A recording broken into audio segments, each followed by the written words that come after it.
A bizarre reason a WWE star isn't getting pushed. Turns out Dominik Mysterio is actually injured. My review of AEW Dynamite and more. I'm Luke Owen. My voice is still a little bit rough. Thank you for all the kind messages yesterday. And this is the WrestleTalk news. Support WrestleTalk! It's been a funny old year for Hulk Hogan. WWE bought a stake in his Real American Beer Company, but during his big promotion for it on the Netflix debut of Monday Night Raw, he was booed out of the building in hilarious fashion. And just this past week, there was this weird story that he was on his deathbed before it was clarified he just had neck surgery and was totally fine. Brother. And in all of this, he and Eric Bischoff launched their latest wrestling venture, Real American Freestyle. And the group has their first big show on August 30th, 2025 in the Wallstein Center in Cleveland, a building that can hold 13,000 people. Now, that is a big shot for the first show, so better get onto WrestleTalk and see how they're getting on. They've sold 380 tickets. Still, there's a month and a bit to go, eh? And it's been a funny old year for Karrion Kross as well. He went from being a wrestler fans had little time for to being one of the most over on the entire WWE roster. Over WrestleMania weekend, his t-shirt was one of the top sellers, helped by an impassioned work shoot promo where he told Triple H to go F himself and signed off under his indie name, Killer Kross. He also posted a video to YouTube from the weekend and got a huge swell of fan support, leading to massive pops whenever he was shown on screen. Fans wanted Karrion Kross, and WWE have decided not to push him. There's been plenty of speculation about why this could be. The biggest idea is that his WWE contract is reportedly up in the summer, and WWE wouldn't want to put any stock into someone that either might not re-sign or they won't even approach to re-sign. Kross getting a new t-shirt and a match at this weekend's Night of Champions has led to some speculation that he's crossing the T's and dotting the lowercase j's on a new deal, but that is far from confirmed. And then came the weirdest suggestion as to why he's not getting pushed. So look, I'm not really on social media anymore. I mostly used Instagram to message friends and promote the board game nights I host, so I missed this big thing from the past week where videos of Karrion Kross either refusing or being unable to take back bumps became a viral topic. I actually only heard about this yesterday while listening to the latest edition of Gorilla Position's podcast. But that's just Twitter, isn't it? It's not real life. But then Wade Keller of Pro Wrestling Torch noted that he's spoken with WWE wrestlers who said Kross's aversion to bumps has been an issue since NXT and TNA. He said wrestlers were telling me when he gets to the main roster, nobody's going to put up with the fact that he doesn't take bumps. He's scared to bump. He doesn't flat back bump. Keller adds that there is a potential that he favors one side because of a pre-existing injury, but adds, I know wrestlers who I chat with about things when I want wrestlers' insights who are like, Wade, you're right when you say Karrion Kross won't be a big star on the main roster, but one of the reasons you are missing out on, just watch his next match. He just doesn't really take bumps. It should be noted in all of this that Keller admits he does not have the inside story on this, just what people have told him. The mad thing is that when I logged into Twitter to see if I could find the videos that people were talking about, I could only find ones where Karrion Kross was taking flat back bumps. But what do you make of this one? Is it real? Is it bogus? Is it just wrestlers spreading rumor and innuendo?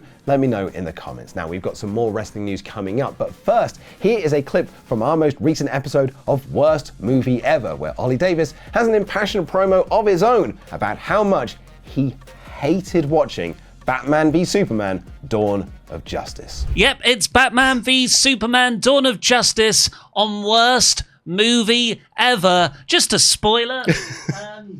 I've left quite a bit of room at the top of the leaderboard because this movie sucks ass. This movie has made us both ill. This movie took 5 hours to watch the 3-hour cut because I kept on having to pause it because it's so mind-numbingly bad. My girlfriend genuinely was worried about me one morning. She came in, watched me watching it. I'd only been watching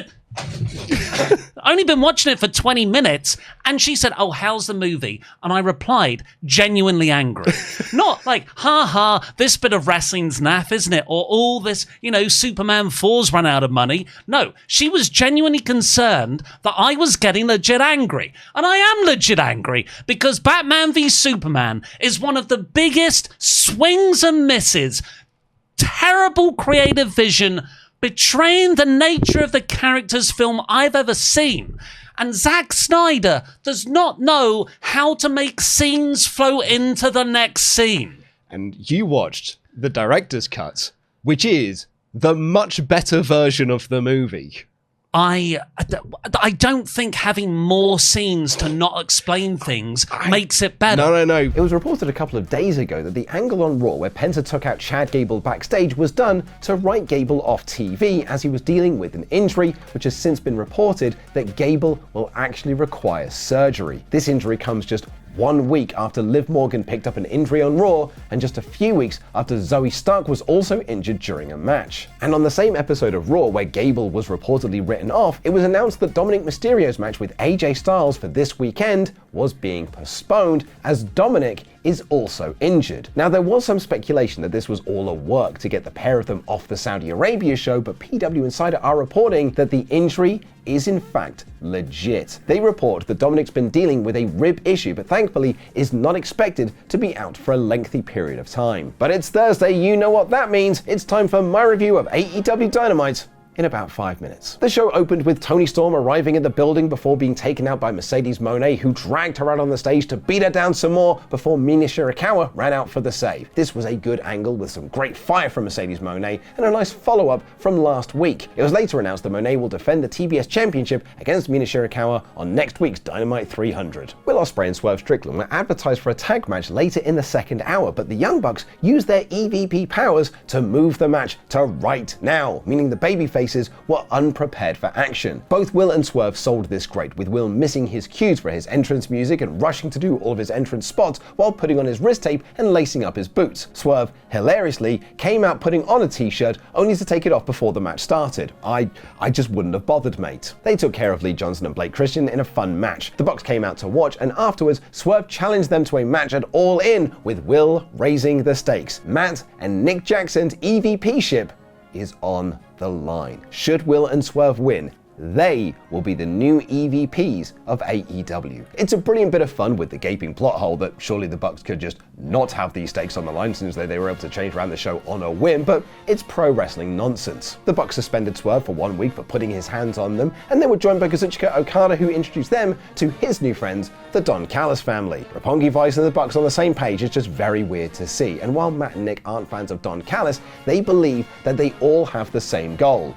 belt up Okada. Trent said he would take care of Kota Ibushi, and Konosuke Takeshita had a tense stare down with Okada. Trent did, in fact, not take care of Ibushi, as the Golden Star beat him rather easily. He may not be the Ibushi of 2018, but I still get a kick out of seeing him, and he looks way better here than he did in any of his other AEW runs. Okada came out after the match for a stare down, but quickly left. They're going to have a match next week. John Moxley cut an excellent promo, and Ricochet convinced AR Fox to tag with him tonight against Jet Speed. Didn't work out for Ricochet though, as Speedball Mike Bailey and Kevin Knight picked up the win in a great little match. Ricochet let Fox do all of the work early, trying to get the crowd to cheer him on, but when Fox accidentally knocked Knight into Ricochet, Ricochet decided he'd had enough and dropped off the apron for the tag. Knight hit a spinning frog splash for the win. Tony Schiavone then interviewed Jet Speed on the ramp, where they challenged the Hurt Syndicate for the tag titles at All In, and the baddies came out and absolutely bodied these poor lads around the ring. Let the bodies hit the floor alright, as they put Bailey and Knight through a table. MVP accepted their challenge, if they could walk, and MJF announced that he's having a qualifier for the All In Casino Gauntlet next week as he looks to get back on his quest for the AEW World Championship, but was then interrupted by Mark Briscoe. MJF ran him down, but Briscoe told him that the word of the day was empathy, and he has empathy for Max for how he was bullied as a kid. Mark then bullied him by saying he's got a small willy.